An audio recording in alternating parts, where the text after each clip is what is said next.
Chegamos à quarta parte do nosso estudo e agora a gente vai ver que preparo foi esse de Jesus ao dizer que os discípulos são sal e luz. Aonde ele vai entrar agora com o seu assunto? No capítulo 5, então, de Mateus, agora no versículo 17, Jesus vai pontuar qual é o seu posicionamento diante da religião do seu povo. Ele é judeu, da tribo de Judá, circuncidado ao 8º dia, descendente de Davi, da casa real. Ele agora vai apresentar sua doutrina. Jesus a chama de mestre, o rabi, como muitos já o chamavam e o reconheciam. Então ele agora no versículo 17 do capítulo 5 vai ponderar a respeito do seu posicionamento diante da lei. Ele diz assim: não cuideis que vim destruir a lei, ou os profetas, não vi abrogar, mas cumprir. Porque em verdade vos digo que até que o céu e a terra passem, nem um jota ou um tio se omitirá da lei sem que tudo seja cumprido. Então, deixa claro que Jesus ele não se colocou contrário à lei. Já no início, no outro vídeo, na outra parte desse mesmo vídeo, eu disse que os judeus tinham desenvolvido 613 mandamentos, 365 para os dias do ano e 248 para os ossos do corpo. Dizia que o osso do nariz era osso, e é uma cartilagem. Pois bem, e ali tinha vários rigores de várias escolas. No templo de Jesus existiam 2 escolas em Jerusalém, a de Shammai e de Hillel, tá certo? E ambos vieram de Babilônia. São escolas que vêm de fora, vão ali, se posicionam. Então você tem o templo, tem a adoração de Deus no templo, tem as escolas rabínicas, você tem essas 2 escolas aí de Hillel e de Shammai, fora outras tradições de outros rabinos. O Talmud está sendo desenvolvido, e as definições do que eles estão, a Guemará, o Midrash, Mishnah, eles estão fazendo isso tudo, desenvolvendo, está em desenvolvimento, está em andamento. E a tradição judaica, é onde em outro momento Jesus chama a atenção dizendo: olha, vocês estão deixando de guardar os mandamentos de Deus para cumprir tradição de homens, mandamentos de homens. É contra isso que Jesus se apresenta agora e se coloca. Se alguém vai dizer, não, Jesus era contra, porque ele reprimiu, que decidiram assim, ele falou que é assado dessa forma, era contra essas tradições que subvertiu o direito, a justiça e a verdade em nome do costume que eles tinham desenvolvido. Então Jesus se coloca mesmo contra, e aí muita gente se coloca contra Jesus. Os saduceus, que não se davam bem, que eram a casa sacerdotal, e os fariseus, que tinham um domínio maior com o público, os escribas, muito ligados, os zelotas, os sicários, né? Então essas coisas todinhas ali, quando Jesus se apresenta, que toma força o seu movimento, eles que eram contra um ou outro até se unem, tiveram a Jesus como um inimigo em comum. Então ele diz assim: eu não vim destruir a lei ou os profetas, eu vim cumprir, eu não vim abrogar, eu não vim para fazer mudancinhas, não, eu vim para cumprir. Jesus é o cumprimento da lei. Como é que ele é cumprimento da lei? Que em certo lugar diz assim: o fim da lei é Cristo. Nós vamos ler daqui a pouquinho. Não está dizendo que a lei acabou em Cristo, que ninguém tem mais responsabilidade a lidar com a lei de Deus. Não, hipótese alguma, tinha coisa ali que é inegociável. O que ele quer dizer assim, a finalidade da vinda de Cristo, a lei mosaica, tudo que escreveu Moisés a respeito do Salvador, do Messias, do santuário, tudo isso se cumpre em Cristo Jesus. A finalidade de todo esse tratado, de toda essa tratativa de Deus com o povo, ela agora vai se manifestar em Cristo Jesus. Ele é o ápice de tudo aquilo que foi apresentado, de Moisés até o tempo de Jesus e os profetas. É por isso que ele diz: eu não vim destruir a lei. Eu não vim aqui para fazer alguma coisa contra os profetas. Eu vim aqui foi para cumprir o que está escrito a meu respeito na lei e nos profetas, para colocar em prática aquilo que tem que ser feito, como tem que ser feito, à luz da forma que tem que ser realizada na vida das pessoas. Então, em Romanos capítulo 10, o Paulo, que era um doutor da lei, ele deixa bem claro isso para nós, e nós vamos ver aqui agora, Romanos capítulo 10, versículo de número 4. Olha como é que ele trata esse assunto. Romanos 10, 4. Diz assim: porque o fim da lei é Cristo, para a justiça de todo aquele que crê. Porque agora o justo vai viver da fé, por fé. Nós somos salvos pela graça, pela fé em Cristo Jesus e pela graça. Isso não vem de nós mesmos. O maior esforço que eu possa ter, desenvolver, você possa ter e desenvolver, todo o esforço, a gente não é salvo por causa desse esforço. Nós não somos salvos porque você ou eu fazemos o melhor. Nós somos salvos pela graça. E isso é dom de Deus. O Paulo vai confirmar e reafirmar dizendo, e é pela fé. O homem vai ser salvo pela fé. O homem vive pela fé.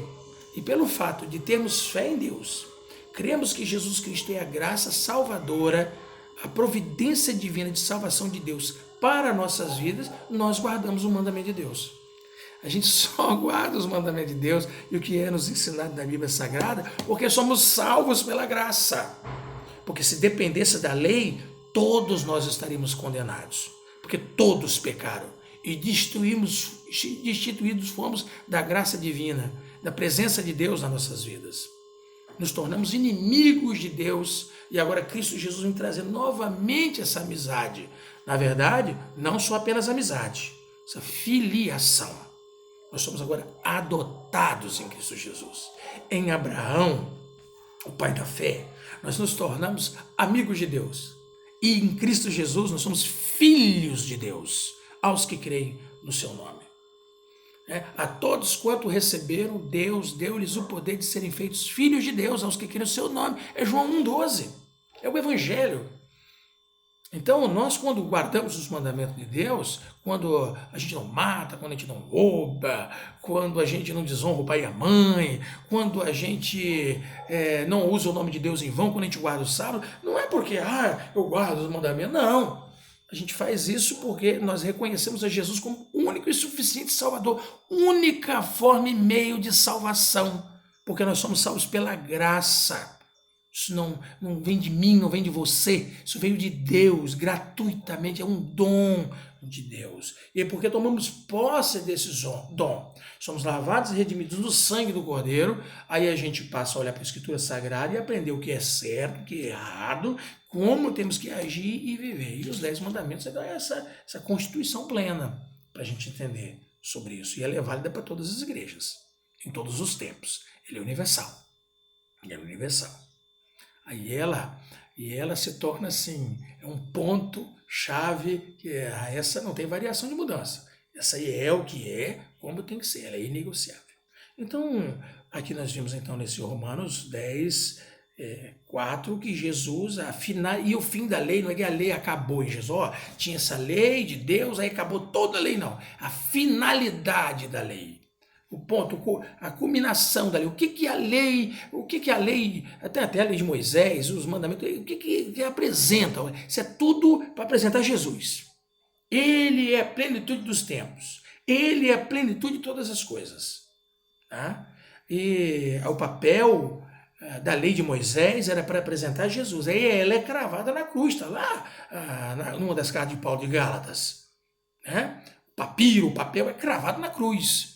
Não tem o que se discutir sobre isso. Mas a gente vai tratar mais sobre esses assuntos mais à frente. Mas também no capítulo 3 de Romanos, o Paulo vai fazer uma pergunta. Ele vai dizer assim, olha só. 3:31. Diz assim. Anulamos, pois, a lei pela fé? Uma pergunta retórica, não quer resposta, mas ele vai dizer assim, de maneira nenhuma. Antes, estabelecemos a lei. Os 10 mandamentos, mas não se anula por causa da fé.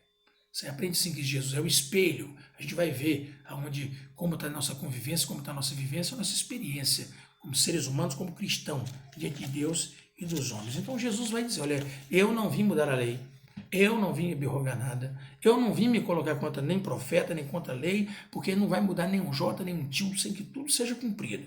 Essas coisas, cada uma delas tem a sua finalidade e vai se cumprir e vai apresentar a Jesus como o único e suficiente Salvador. Então, depois ele vai dizer, qualquer, aos 19, pois que violar um destes menores mandamentos e assim os ensinar aos homens, será chamado menor no reino dos céus. Ele vai usar a linguagem do menor.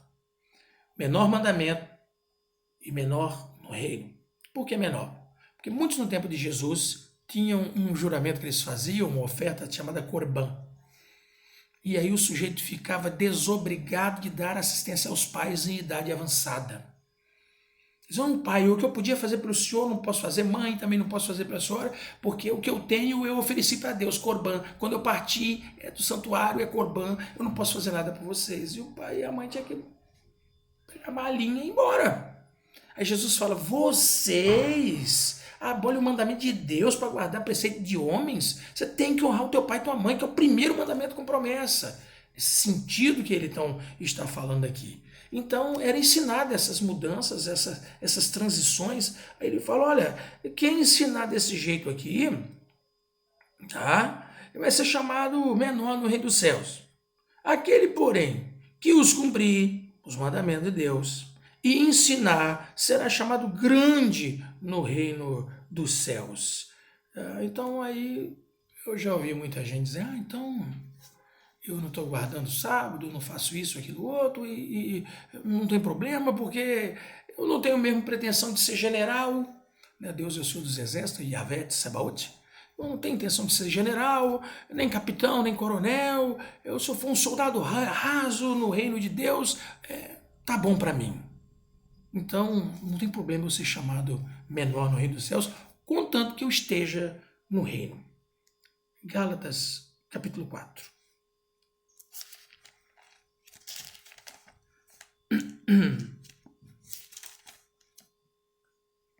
Capítulo 4 de Gálatas, verso 1. Digo, pois, que todo o tempo em que o herdeiro é menino, em nada difere do servo, ainda que seja senhor de tudo. É disso que Jesus está falando. Menor aqui é como se fosse um menor de idade. Você pode ser herdeiro, você pode ser dono de tudo. Mas se você não cumprir os mandamentos, se você não fizer como tem que ser, você vai ser semelhante ao menor. É o tutor quem manda. Aqui. Mas está debaixo de tutores e curadores até o tempo determinado pelo Pai. Assim também nós, quando éramos meninos, estávamos reduzidos à servidão, debaixo dos primeiros rudimentos do mundo. Mas vindo a plenitude dos tempos, Deus enviou seu filho nascido de mulher, nascido sob a lei, para remir os que estavam debaixo da lei, a fim de recebermos a adoção de filhos. Quando Jesus está falando lá em Mateus 5,19, ele está dizendo, olha, se você descumprir o mandamento e quiser ensinar os outros descumprindo, tergiversando da palavra e da verdade, como este que eu citei aqui do pai e da mãe, porque para um judeu não vai mexer em sábado. A regra alimentar, os escrúpulos judaicos para isso é intocável. Mas eles estavam ali truncando com o pai, com o próximo, adultério, e aí a coisa estava descambando. Então ele vai chamar atenção. Mas se você não guardar dos menores, porque você julga ser menor, o Tiago diz que assim, quem pecar contra um mandamento é réu de todos. Para o Tiago não tem essa conversa. É réu de todos. Então aqui no livro de Gálatas fica claro, olha, ser menor é ser herdeiro e não gerenciar nada. Não ter diferença de um servo, não ter diferença até de um escravo. É seu, porque é sua herança, mas você não participa. Você não tem liberdade de fazer como você quer, do jeito que você quer. Você não participa. São os tutores que tomam conta. São os conselheiros que vão determinar o que é que você vai fazer, como você vai fazer. Curadores. Assim foi na história do Brasil. Dom Pedro II era menor de. Dom Pedro I foi para Portugal para tomar. O irmão dele tomou a coroa da filha dele, que ele mandou para lá, para ser rainha, princesa lá em Portugal. Aí ele vai em viagem. Aí ele chama o Bonifácio para tomar conta e ajudar o filho dele. E começou uma briga tão grande, quem que ia ser curador ou tutor do príncipe, do Dom Pedro II, que aí a decisão foi qual? Vamos declarar a maioridade dele, mesmo ele não sendo maior. Que aí é ele que decide. Esse menor no reino dos céus não é o menor cargo, o menor ofício. É ser servo, semelhante a um escravo, e não ter a liberdade que temos em Cristo Jesus, que poderíamos usufruir, porque não estamos ensinando as coisas como deveria, do jeito que seria. Então, para confirmar o que eu falei sobre essa parte, está aqui em Tiago 2, Tiago capítulo 2, que diz aqui o versículo de número 10. Porque qualquer que guarda toda a lei e tropeçar em um só ponto, tornou-se culpado de todos, tá? E é isso que Jesus está abordando. Olha, você vai ser tratado como um servo qualquer e você não tem lugar, você não tem voz ativa, você não tem essa participação que você está achando que tem, né? E aí ele vai terminar dizendo: porque vos digo que se a vossa justiça não exceder a dos escribas e fariseus, de modo nenhum entrareis no reino dos céus. E os escribas e fariseus eram muito reconhecidos por seus escrúpulos, seus rigores para cumprir regras e mandamentos. Jesus diz: olha, presta atenção que eu vou pregar para vocês. Estou terminando aqui agora. Se você não exceder a estes, você não entra no reino. Então, na nossa próxima aula, nós vamos tratar a partir do versículo 21, fazendo ali uma ligação com esse versículo 20 que a gente leu, dos escribas, de fariseus, e que Deus tenha misericórdia de nós e nos dê entendimento e compreensão da sua palavra para cumprirmos verdadeiramente o que Ele está esperando de cada um de nós. Obras de fé, de verdade. Que você e eu sejamos verdadeiramente sal e luz para este mundo de um tempo tão tenebroso. Que o Senhor te abençoe e te guarde, faça resplandecer o seu rosto sobre ti, tenha misericórdia de ti. O Senhor sobre ti levante o seu rosto e te dê paz, te dê graça, te dê ânimo, te dê esperança e te dê luz. Disse Jesus que se formos sal, nós vamos ter paz. Então, a paz do Senhor, um feliz sábado, que o Senhor nos abençoe, no nome de Jesus. Amém.